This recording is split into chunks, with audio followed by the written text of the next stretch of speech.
Yo, it's your boy here from the Gangster Times. Please like, comment, subscribe to my channel. And follow me on my new Instagram channel, Gangster Times _official. And please go on to www.patreon.com/Gangster Times and support the running of this channel. They were once described as Britain's most dangerous gangsters. They were compared by a judge to Al Capone. This is the story of Piggy and Cabo, aka Colin Joyce and Lee Amos of the Gooch Gang. Back in 2009, they were both jailed for a minimum term of 39 years for the murder of Yukal Chin and Tyrone Gilbert. So before I go into the murders, I'm going to give you a bit of background on the Gooch Gang. Gooch Close Gang, simply known as the Gooch, was an organised crime group based in Moss Side, which is in South Manchester. So most of the members of this gang grew up on the west side of Alexandra Park, which is in Moss Side near Gooch Close. But for those of you that are trying to maybe find Gooch Close, it don't exist no more. They changed the name, so it's now known as Westerling Way. So the Gooch had a lot of violent disputes with many other South Manchester gangs, most notably the Longside Crew. So the Gooch Gang, while supplying to street dealers, offered something other gangs didn't, which was to ensure that other gangs' dealers were protected in their territory. Anyone who stepped on their toes, they used to tax them, taking everything off a rival drug dealer or a drug gang, which in turn damages their respect on the street essentially. The Gooch Gang was mostly made up of first and second generation Caribbean people whose parents came to the England in the 50s to work. The same area near Alexandra Park, there was another gang that was being formed called the Pepper Hill Gang, and over the years the Pepper Hill Gang and the Gooch always had beef with each other. In the late 90s, an offshoot gang from the Gooch was identified as Young Gooch, and they gained a frightening reputation around the city for violence and guns, and the Young Gooch started a war with the newly emerging Longside Crew, and they were an offshoot of the Doddington Gang. I'll do a video of them soon too. And they were based in the Longside areas. Mid-2000s, the Gooch Gang had grown to become a big gang, and most notably one of their offshoots was the OT Crips.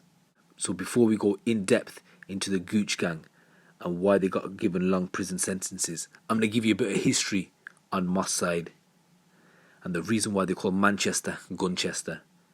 So back in the early 1990s, police released a report stating that guns had become a fashion accessory on the streets of Manchester, where 8 fatal shootings in 7 months saw a teenager bleed to death on a roadside. So Greater Manchester Police at the time were very worried about the resurgence of shootings in the city, where a 14-year-old was shot. And they wanted that Gunchester tag to disappear. However, with the rise of the Longside Crew and the Gooch Gang, this tag was getting spread all around the country. So there was a lot of killings in Moss Side, Whalley Range and Longside, and it involved rival gangs. So as you've probably heard that song from Bugsy Malone, MEN, in the first version, where he talks about how much gun crime was going on in the 1990s. Well, the first thing that triggered it off was the body of Roger Ormsby, who was recovered from his red BMW 320. So his BMW 320 burst into flames after the corpse's foot jammed the accelerator and overheated the engine. He was shot dead in the car, and it was a gangland execution. Now in the 6 months between 30th of July and the 12th of January, there were 8 murders.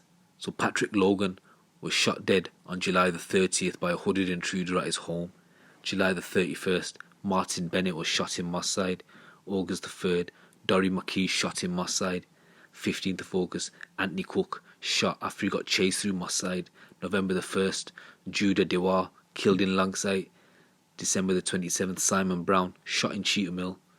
January the 5th, Roger Ormsby shot in Whalley Range. And January the 12th, Gabriel Egbava shot on his bike in Longside. So it's after these shootings where Colin Joyce and Lee Amos began the rise to the top of the Gooch Gang. So in April 2000, after those shootings that I've just mentioned, police raided a house on Ruskin Avenue after reports of individuals being held hostage there. Raided the house.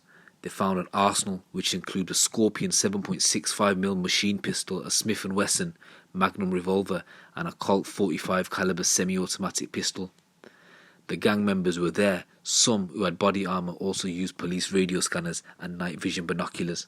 So those charged and sentenced were Giovanni McKay, Meshack Gordon, and the two individuals from the Gooch gang, Lee Amos and Colin Joyce. And that's where the story of these two individuals starts. So let's get a bit of in-depth knowledge about the members of the Gooch gang. So Colin Joyce. Who was Colin Joyce? So Colin Joyce was known as Piggy. He was a 29-year-old believed to be the most senior member of the Gooch gang along with Lee Amos. So Joycey made things happen. Joycey brought people together. And he was referred to as the General. And he loved being called the General. And I'll tell you what, nobody had a bigger impact on the Manchester gang scene than Colin Joyce. Joycey was one of those that he didn't need to pull the trigger. His presence used to make people pull the trigger. He used to enjoy it, he used to thrill off it, and that's what made him so dangerous. So Joyce, for those of you that don't know, was a Muslim convert. So he grew up belonging to the Longside crew. However, he joined the rival Young Gooch close gang after a senior member told him to pick a side. I've just said previously, in 2001, him and Amos, they'd been jailed for possession of firearm after police caught him with weapons, including a Scorpion submachine gun. Next up is Lee Amos.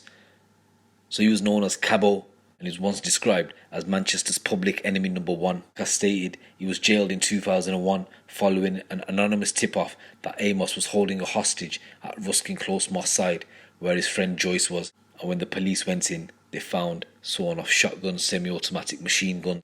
So when police burst in and found no hostages, they found 6 members of the Gooch gang wanted in connection with 6 murders. Here's where the story changes for Lee Amos. So while he was locked up, his brother, a former Manchester City youngster, Stephen Babatunde Amos, was murdered in Ashton-under-Lyne by Longside crew members. And his gravestone has the words "Can't stop, won't stop" inscribed on it, and Lee Amos had the same words inscribed on his arms. So the police said that Lee Amos was Gooch's best weapon. He was calm and collected. He had the capability to do what people would find abhorrent and move on. And let me tell you, in his police interview for the murders of Yukal Chin and Tyrone, he didn't say a word. When I mean he didn't say a word, he didn't even say no comment. He just stayed silent the whole way through. So other members of the Gooch gang included Narada Williams and Ricardo Williams. Narada was nicknamed Yardy and Ricardo Rick Dog. So they were senior members of the Gooch, were born backyard in Jamaica, and they met Joycey and Amos as schoolboys. So when Narada was 22 and Ricardo was 20, they were jailed for conspiracy to supply Class A drugs. And when they were released, they became the Gooch's main drug dealers, recruiting petty criminals they had met in jail and dominating the drugs market in Ashton-under-Lyne and Staley Bridge, which is near Oldham.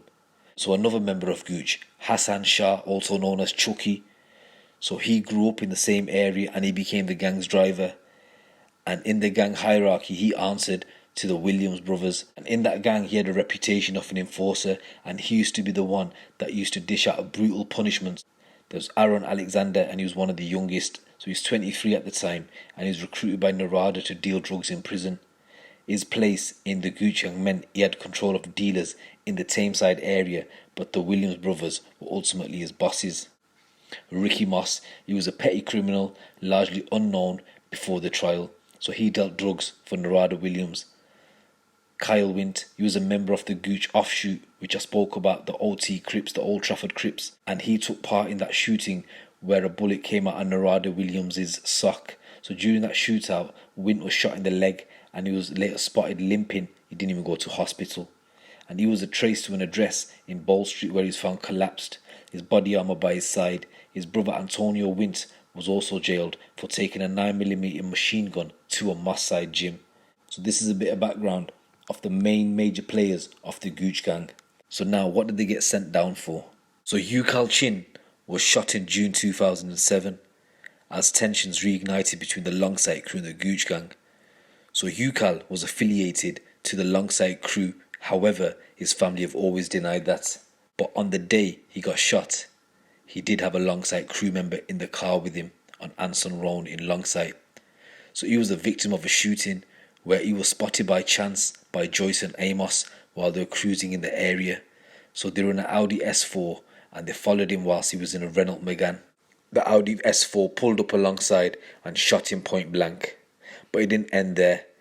This is how crazy the Gooch gang were. So literally, on the wake of Yukal Chin, so this usually happens after a funeral where members of the community get together. A wake is very prevalent in the Caribbean culture, where if a person passes away, people get together and celebrate the life of the individual.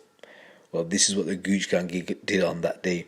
So the Gooch gang knew that there's going to be Longsight members at the actual wake.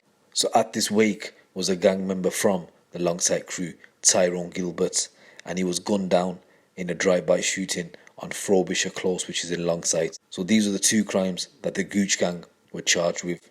And at Liverpool Crown Court, a 14-year-old witness, a young girl, gave evidence to the murder of Tyrone Gilbert against the Gooch gang.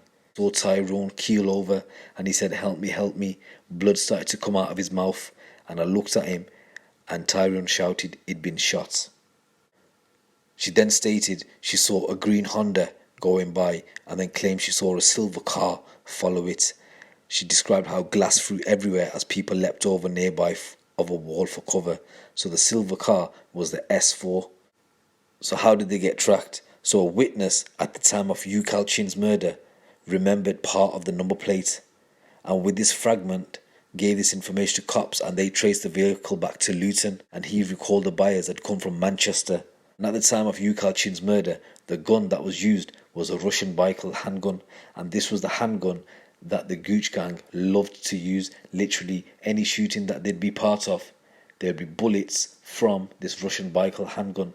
So the car and the gun matched. The green Honda that the girl was talking about was bought from a Lancashire town in Nelson, where they test drove and bought the car for £650, and they drove it to a garage in Kilmaine Avenue in Moston. The person's house who they kept it at told them, do not touch the car, it's hot.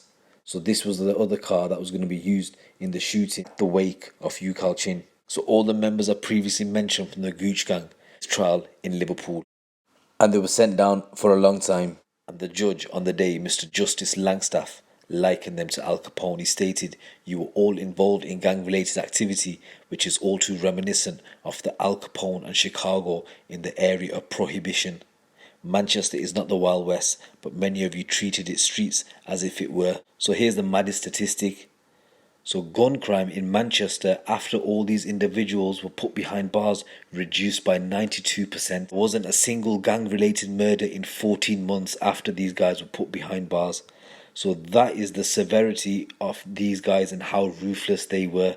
So South Manchester had never seen a gang like this, and South Manchester will never see a gang like this again, because I don't think there'll be any other gang ruthless enough out there as the Gooch gang.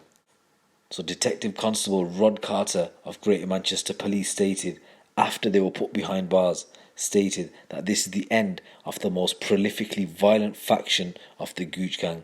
They represented a threat to not only other gang members but also the general public because of their callousness and ruthlessness of their criminal activities. These were the most active and dangerous gangsters on the streets of Manchester by far, and this is by far the biggest trial of gang members Greater Manchester Police has ever run, and the implications of their convictions for the city are immense. He also said, make no mistake, the men who led this gang, in particular Joyce and Amos, are among the most dangerous men in Manchester. They built a network of foot soldiers who had easy access to guns and were prepared to use deadly violence to enforce their will and settle old scores with rival gangs. They had absolutely no qualms about firing these guns in public and did not care who they hurt. So as I stated, it dropped by 92%, gun crime dropped by 92%, and there wasn't a gang-related shooting for 14 months. So that's who the Gooch gang were. Now leave your comments below, let me know what you think. This gang was serious, and like I said, I don't think there'll be another gang out there like this ever again. They're gonna go down in history as Manchester's most ruthless gang. It's the Gangster Times. Keep it locked, keep it real. You get me?